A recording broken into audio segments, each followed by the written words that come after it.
Praise the lord. హల్లెలూయా. మన రక్షకుడును మన ప్రభువునైన యేసుక్రీస్తు అతి శ్రేష్టమైన పుణ్యనామమును బట్టి నరేష్ అఫీషియల్ అనే యూట్యూబ్ ఛానల్ ద్వారా దేవుని యొక్క సువార్తను ప్రకటించడానికి దేవుడు నాకు ఇచ్చిన ఈ మహోన్నతమైన మహాకృపను బట్టి దేవునికి హృదయపూర్వకమైన వందనాలు తెలియజేస్తున్నాను. దేవుని యొక్క పనిలో మనందరము కూడా పాలి భాగస్థులమయ్యి మనందరము దేవుని యొక్క చిత్తాన్ని నెరవేర్చే వారముగా మనం జీవించాలని అనాది సంకల్పము చొప్పున మనందరినీ కూడా దేవుడు మన పాపము నుండి, శాపము నుండి, దోషము నుండి, అనేకమైన అతిక్రమముల నుండి మనలను విడిపించి ఆయన యొక్క ఉచితమైన కృపను మనకు అనుగ్రహించి ఆయన రక్షణ మనకిచ్చి మారుమనసు ఇచ్చి బాప్తీసపు అనుభవంలోనికి మనల్ని నడిపించి దేవుని యొక్క సంఘములో మనలను చేర్చి ఆయన శరీరమును ఆయన రక్తమును స్వీకరించి ఆయనతో పాటు పాలిభాగస్థులయ్యే భాగ్యాన్ని మనందరికీ అనుగ్రహించారు. కాబట్టి మన సమయాన్ని సద్వినియోగం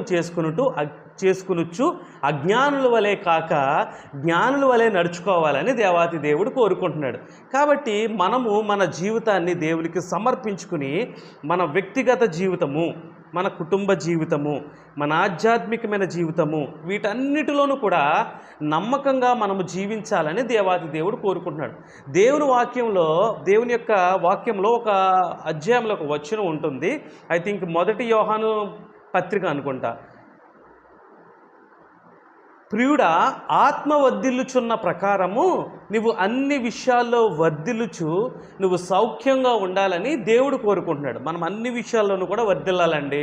మనము చిన్న వయసు నుండి చదువులో వర్ధిల్లాలి, ఉన్నతమైన ఉద్యోగాన్ని మనము సంపాదించుకోవాలి, కుటుంబాన్ని మనం కట్టుకోవాలి, కుటుంబ బాధ్యతను సక్రమంగా మనం నిర్వర్తించాలి, తల్లిదండ్రులను గౌరవించాలి, ప్రేమించాలి, మన సహోదరుల పట్ల ప్రేమానురాగాలు కలిగి ఉండాలి, పెద్దల పట్ల గౌరవం కలిగి ఉండాలి, మన పొరుగు వారిని మన వలె మనము ప్రేమించే వారంగా ఉండాలి.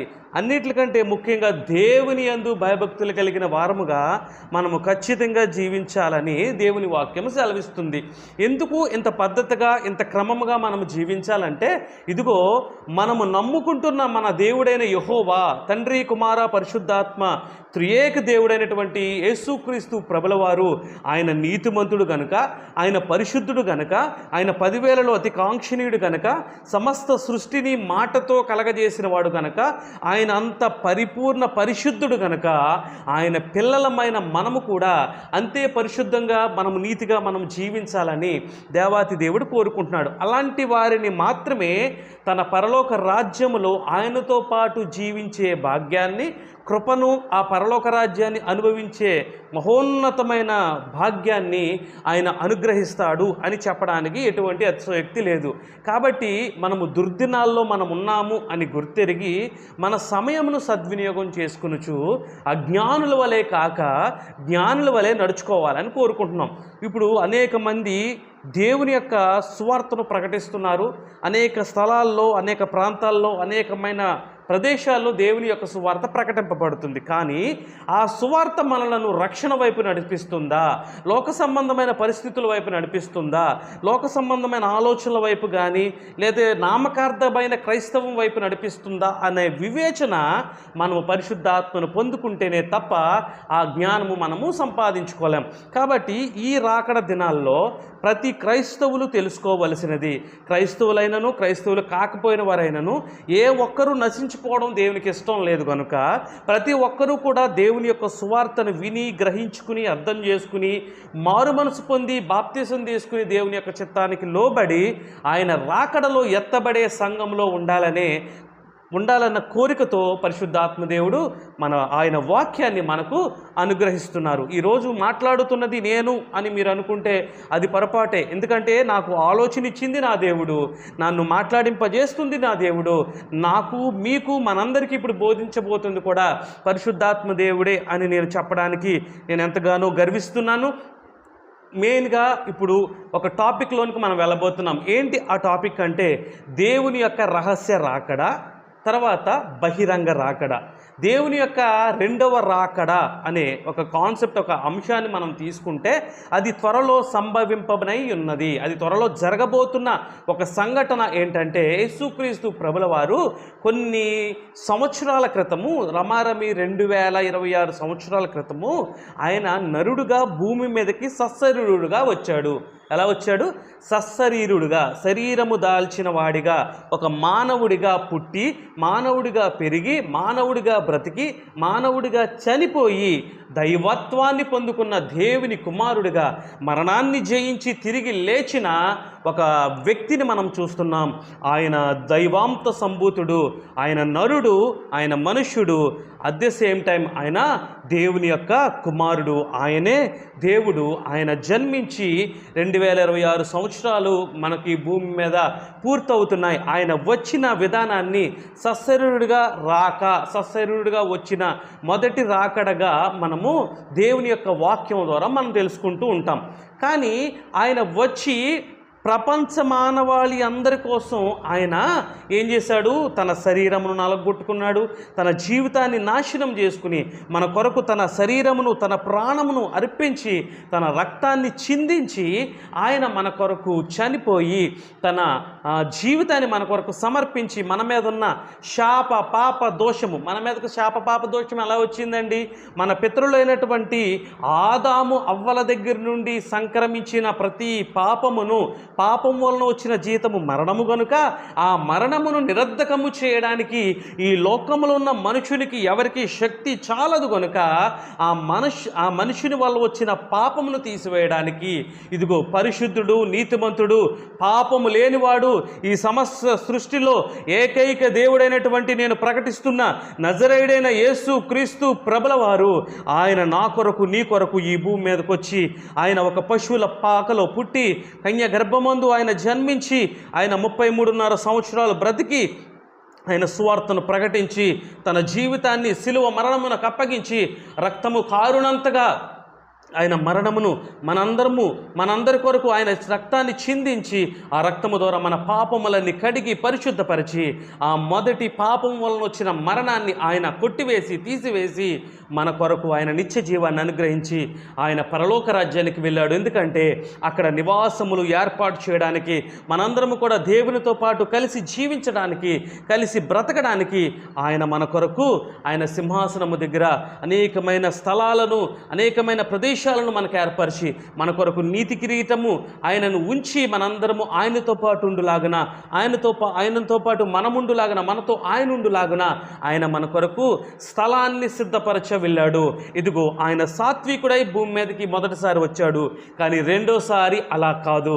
ఎవరైతే ఆయనను సొంత రక్షకుడిగా అంగీకరించకుండా ఇంకా లోకంలో పాపంలో ఇష్టానుసారంగా జీవిస్తూ బ్రతుకుతున్న వారందరికీ తీర్పు తీర్చడానికి, ఐ రిపీటెడ్ మై వర్డ్స్, మరలా ఆయన జడ్జిమెంట్ చేయడానికి వస్తున్నాడు. ఆయన తీర్పు తీర్చడానికి ఆయన వస్తున్నాడు. ఇదిగో ఆయన సాత్వికుడు, దీన మనసు కలిగిన వాడు కనుక ఆయన మొట్టమొదటిసారి వచ్చినప్పుడు కృప చూపి మన కొరకు ప్రాణమర్పించి ఆయన రక్షణ మనకిచ్చి ఆయన వెళ్ళిపోయాడు. రెండోసారి ఆయన వచ్చేది ఈ లోకములో దేవుని అంగీకరించకుండా, ఇంకా పరిశుద్ధత పవిత్రత లేకుండా పాపములోనే జీవిస్తూ, సంపూర్ణమైన మనసాక్షి కలిగి దేవుని కొరకు జీవించకుండా బ్రతుకుతున్న వారందరి నిమిత్తమై ఆయన ప్రతిదండన చేయడానికి, ఆయన తీర్పులోనికి తీసుకురావడానికి, ఆయన యొక్క ఉగ్రతను వారి మీద కురిపించడానికి ఆయన రాబోతున్నాడు. ఈ రాబోతున్న రెండవ దాన్ని రెండవ రాకడ లేదా రెండవ రాకడ అని పిలుస్తారు. ఈ రెండవ రాకడలో 2 భాగాలను మనముగా విభజించవచ్చు.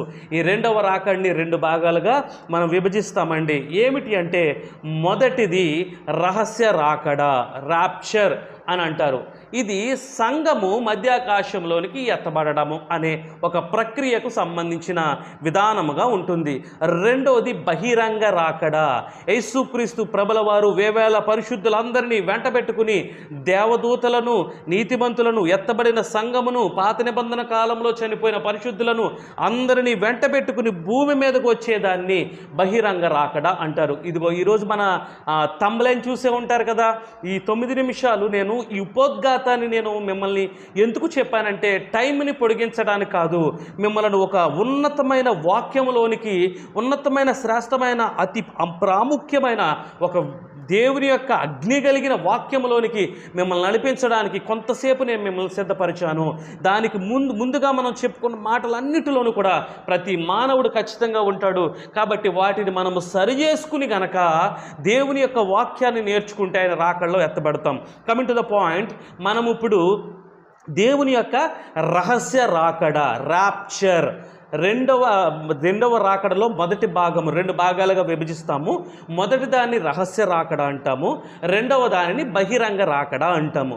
ఈ 2 విషయాలను నేను కనీసం ఒక 10 నిమిషాలు క్లుప్తంగా నేను చెప్పి ముగించాలని నేను ఆశపడుతున్నాను. దయచేసి శ్రద్ధగా వినండి. రహస్య రాకడ అంటే ఏమిటంటే, భూమి మీద ఎవరైతే దేవుని యందు భయభక్తులు కలిగి పరిపూర్ణులుగా, పరిశుద్ధులుగా, పవిత్రులుగా బ్రతుకుతూ తన పాపమంతటిని విడిచిపెట్టి మారుమనసు పొంది బాప్తిజం తీసుకుని పరిశుద్ధాత్మను పొందుకుని అనుదినము వాక్యము చదువుతూ మరలా పాపం వైపు చూడకుండా దేవుని కొరకు బ్రతుకుతూ దేవుని రాకడకు సిద్ధపడిన ఏకైక సంఘముగా, బిడ్డలుగా, కుమారులుగా ఎవరైతే నడిపింపబడతారో అలాంటి వారందరినీ కూడా ఒక సంఘముగా దేవుడు ఏర్పాటు చేస్తారు. దీనిని సార్వత్రిక సంఘము అంటారు. నా మాటలు మీకు అర్థమవుతున్నాయని నేను అనుకుంటున్నాను. దీనంతటిని కూడా, వీళ్ళందరినీ కూడా సార్వత్రిక సంఘము అంటారు.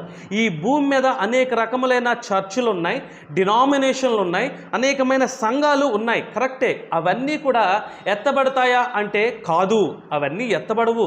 మా సంఘమే గొప్ప, మా సంఘమే గొప్ప, మేము చెప్పేదే సువార్త, మేము చేసేదే వాక్యము, మేము చేసే ఆరాధన అని చెప్పుకుంటున్న ప్రతి ఒక్కరికి కూడా ఎత్తబడతారు అనే దాంట్కి వాక్యము ప్రామాణికము కాదు. కానీ అసలు ఎవరు సార్వత్రిక సంఘము అంటే గనక, దేవుని యందు భయభక్తులు కలిగి పరిశుద్ధులై పవిత్రులై అక్కడ ఏ ఊరిలో ఉన్నా, ఏ గ్రామంలో ఉన్నా, ఏ పట్టణంలో ఉన్నా, ఏ రాష్ట్రంలో ఉన్నా, ఏ దేశంలో ఉన్న, ప్రపంచంలో ఏ నలుమూలన ఉన్నా కూడా వారందరూ ఎవరైతే సంపూర్ణ పరిశుద్ధులుగా, మరలా చెప్తున్నాను, సంపూర్ణ పరిశుద్ధులుగా ఎవరైతే దేవుని కొరకు నమ్మకంగా బ్రతుకుతారో ఆ పరిశుద్ధుల జాబితాలో వాళ్ళు ఏ సంఘములో అయినా ఉండొచ్చు, అది ఏ డినామినేషన్లో అయినా ఉండొచ్చు, వాళ్ళు ఏ విధమైన పరిస్థితుల్లో అయినా ఉండవచ్చు.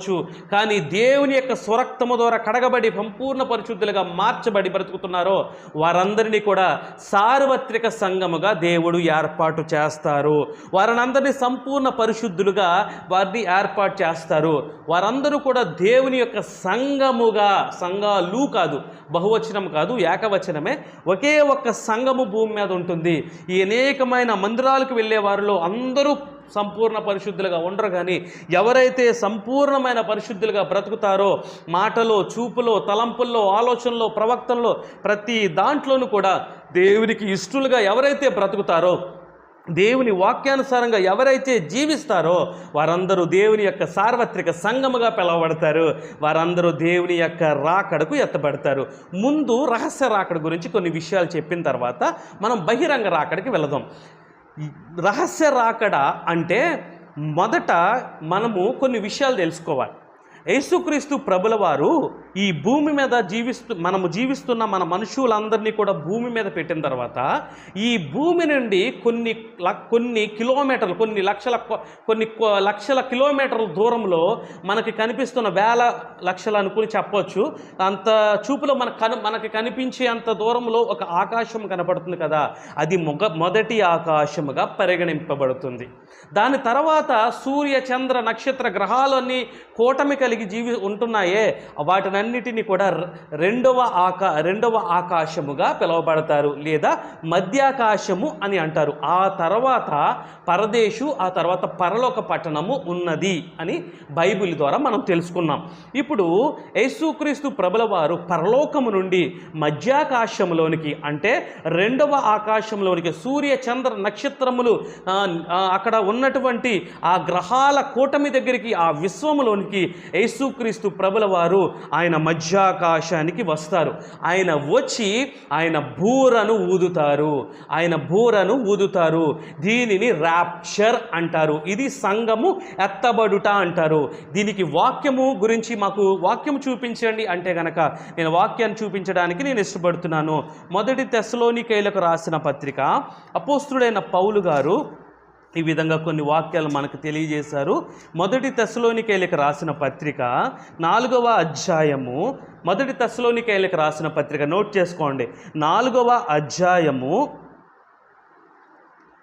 13వ వచనం నుండి నేను చదువుతాను. ర్యాప్చర్ గురించి నేను వివరిస్తాను. సహోదరులారా, నిరీక్షణ లేని ఇతరుల వరే మీరు దుఃఖపడకుండు నిమిత్తము నిద్రించుచున్న వారిని గూర్చి మీకు తెలియకుండుట నాకు ఇష్టము లేదు. యేసు మృతి పొంది తిరిగి లేచినని మనము నమ్మిన ఎడల అదే ప్రకారము యేసునందు నిద్రించిన వారిని దేవుడు ఆయనతో కూడా వెంటబెట్టుకుని వచ్చును. ఓకే, 15వ వచనం. మేము ప్రభు మాటను బట్టి మీతో చెప్పినదేమనగా, చూసారా, ఇక్కడ నుంచి మీ అండర్లైన్ చేసుకోండి ఈ వాక్యాన్ని.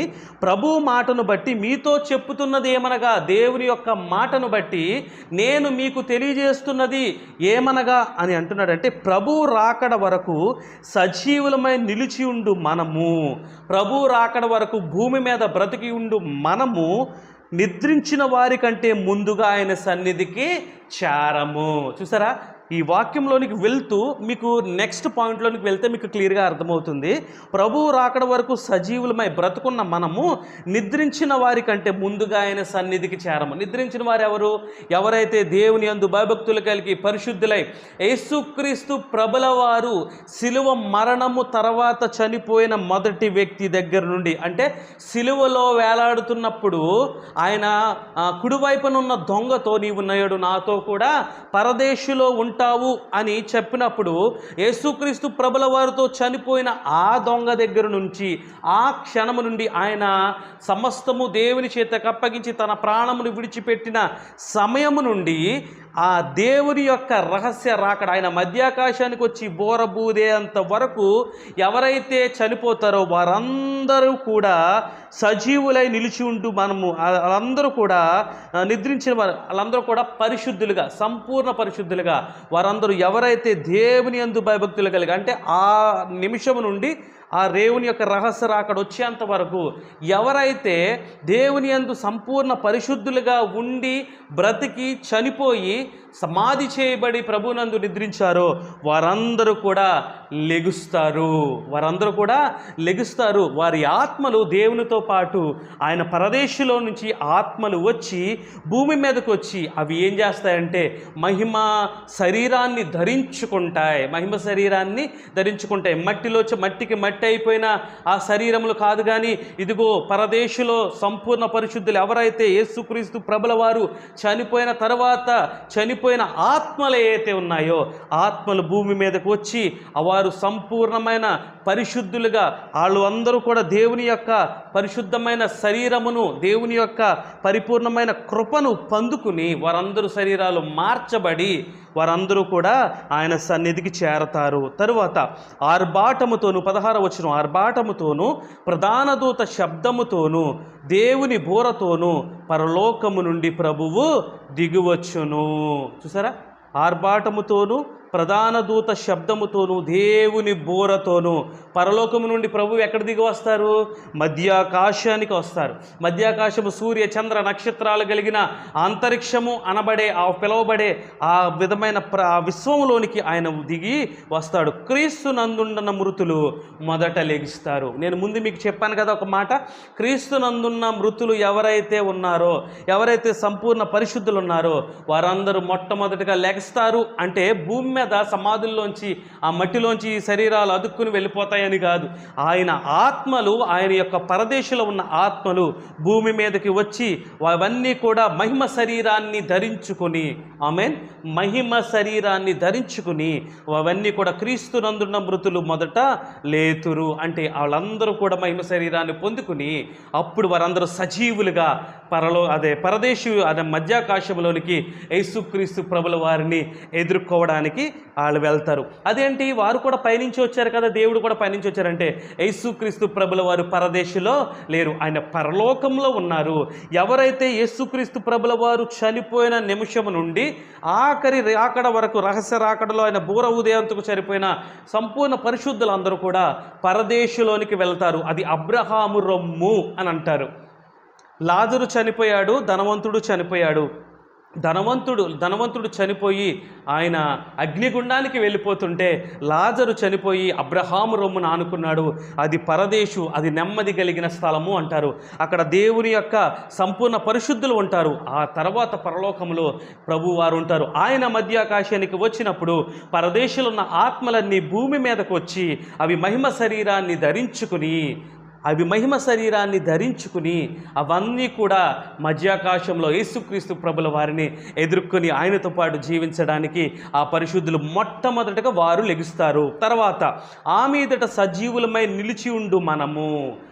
మాటలు అర్థమవుతున్నాయా? 17వ వచనం, ఆ మీదట సజీవులమై నిలిచి ఉండు మనము వారితో కూడా ఏకముగా ప్రభువును ఎదుర్కొనుటకు ఆకాశ మండలమునకు మేఘముల మీద చూసారా, ఇక్కడ ఫుట్ నోట్లో 1 అని ఉంది చూడండి కింద, లేక మేఘముల యందు కొనుపోబడుదుము కాగా మనము సదాకాలము ప్రభుతో కూడా ఉందుము.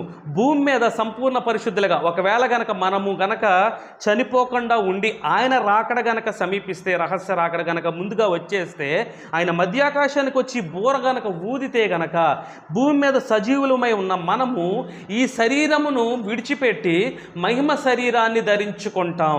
ఈ శరీరం మన నుండి వేరైపోయి మన ప్రాణాత్మ దేహములకు ఉన్న ఈ శరీరము విడిచిపెట్టబడి మహిమ శరీరం అంటే పరిశుద్ధాత్మ దేవుడు తన సంఘమును ఎలాగైతే కాపాడుతున్నాడో ఆ పరిశుద్ధాత్మ కలిగిన శక్తిని మనం పొందుకుని మహిమ శరీరాన్ని మనం పొందుకుని మనందరము ఇప్పుడు ఇక్కడ భూమి మీద గ్రావిటీ ఉంది కాబట్టి మనం నడవగలుగుతున్నాం.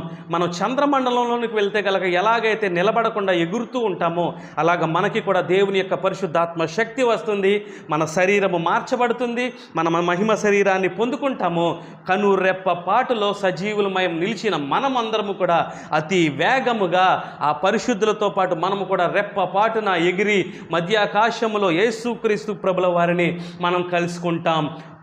సంపూర్ణ యేసుక్రీస్తు ప్రభుల వారితో పాటు చనిపోయిన దగ్గర ఉన్న పరిశుద్ధులు సజీవులమై నిలిచి ఉండి ఆయన రాకడలో ఎత్తబడిన బూరధ్వనితో ఎత్తబడిన మనము అందరము కలిసి సంపూర్ణ పరిశుద్ధులం అందరము కలిసి యేసుక్రీస్తు ప్రభుల వారితో మధ్యాకాశంలో 7 సంవత్సరములు దేవుని యొక్క వివాహ మహోత్సవములో ప్రేమ విందులో పాల్గొంటాము.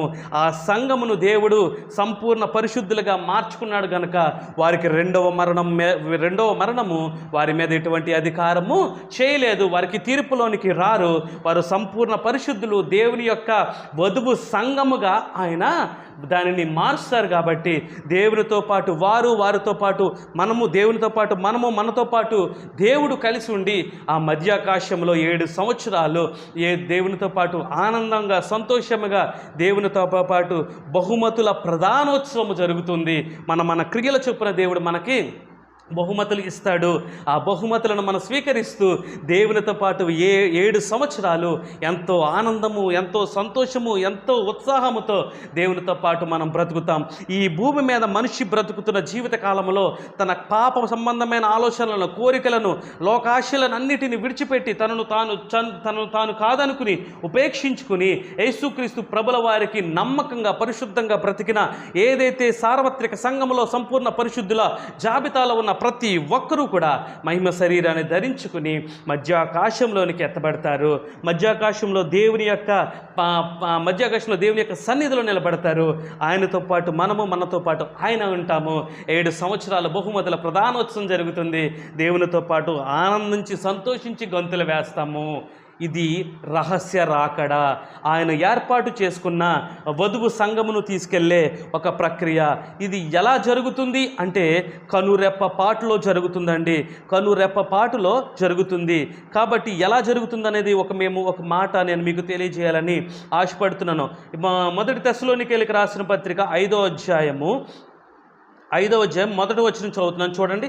సహోదరులారా, ఆ కాలమును గూర్చియు ఆ సమయములను గూర్చి మీకు వ్రాయనక్కరలేదు. రాత్రి వేళ దొంగ ఎలాగూ వచ్చునో అలాగే ప్రభు దినము వచ్చునని మీరు బాగుగా తెలియను. చూసారా, ఎలాగ వస్తుందో తెలియదు, రహస్య రాకడ ఎప్పుడు జరుగుతుందో తెలియదు, అది ఎవ్వరికీ తెలియదు. అది ఈ రాత్రికాల సమయం అవ్వచ్చు, ఒక గంట తర్వాత అవ్వచ్చు, 10 రోజుల తర్వాత అవ్వచ్చు, నెల తర్వాత అవ్వచ్చు, సంవత్సరం తర్వాత అవ్వచ్చు, 10 సంవత్సరాలు పట్టవచ్చు. ఆ సమయము దేవునికి తప్ప కుమారునికి కూడా తెలియదు అని పరిశుద్ధాత్మ దేవుడు తన వాక్యం ద్వారా తెలియజేస్తున్నాడు. ఈ మాటలు మీకు అర్థమవుతున్నాయని చెప్తున్నాను. క్రైస్తవులు అనబడే మనము దేవుని యొక్క రహస్య రాకడకు సిద్ధపడాలి. దేవుని యొక్క రహస్య రాకడకు మాత్రమే మనం సిద్ధపడి ఉండాలి. అంటే సంపూర్ణ పరిశుద్ధుల జాబితాలో మనం ఉండాలి అని మనము కోరుకోవాలండి. ఎందుకంటే మనము దేవుని యొక్క సంపూర్ణ సంఘంలో కనుక మనం లేకపోతే మనము శ్రమల పాలవ్వాల్సి వస్తుంది, ఇబ్బందుల పాలవ్వాల్సి వస్తుంది.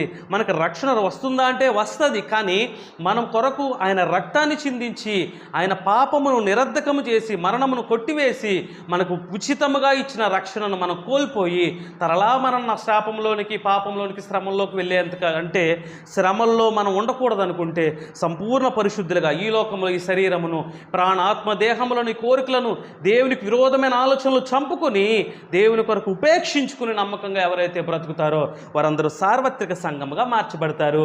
వారు దేవుని యొక్క రహస్య రాకడలో వాళ్ళు ఎత్తబడతారు. దేవుని యొక్క చిత్తములోనికి వారు వెళతారు అని చెప్పడానికి ఎటువంటి అతిశయోక్తి లేదు. దేవుని యొక్క పరిశుద్ధమైన పరిశుద్ధమైన ఆయన యొక్క సన్నిధిలో మనందరము జీవించాలంటే దేవుని యొక్క సార్వత్రిక సంఘములో మనం ఉండాలి. అంటే భూమి మీద కామ క్రోధ లోభ మదమచ్చర్యాలను మన దేవుడు ఎలాగైతే జయించాడో మనం జయించాలి. కోపము మనలో ఉండకూడదు, ద్వేషం ఉండకూడదు, అసూయ ఉండకూడదు, మత్సరం ఉండకూడదు, దేవదోషణ ఉండకూడదు, అహంభావం ఉండకూడదు, అల్లలాడు నాలిక ఉండకూడదు. కామ క్రోధ లోభ మదమచ్చర్యాలను మనము జయించాలి. ఇంద్రియ నిగ్రహం కలిగిన ఆత్మను మనం సంపాదించుకోవాలి. మనలో ఉన్న అహాన్ని మనం తీసివేసుకోవాలి.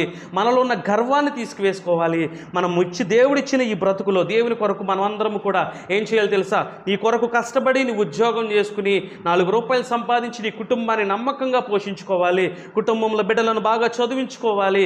మా భార్య భర్తలను చక్కగా చూసుకోవాలి. తల్లిదండ్రులను మంచిగా వారిని పోషించాలి, సంరక్షించాలి.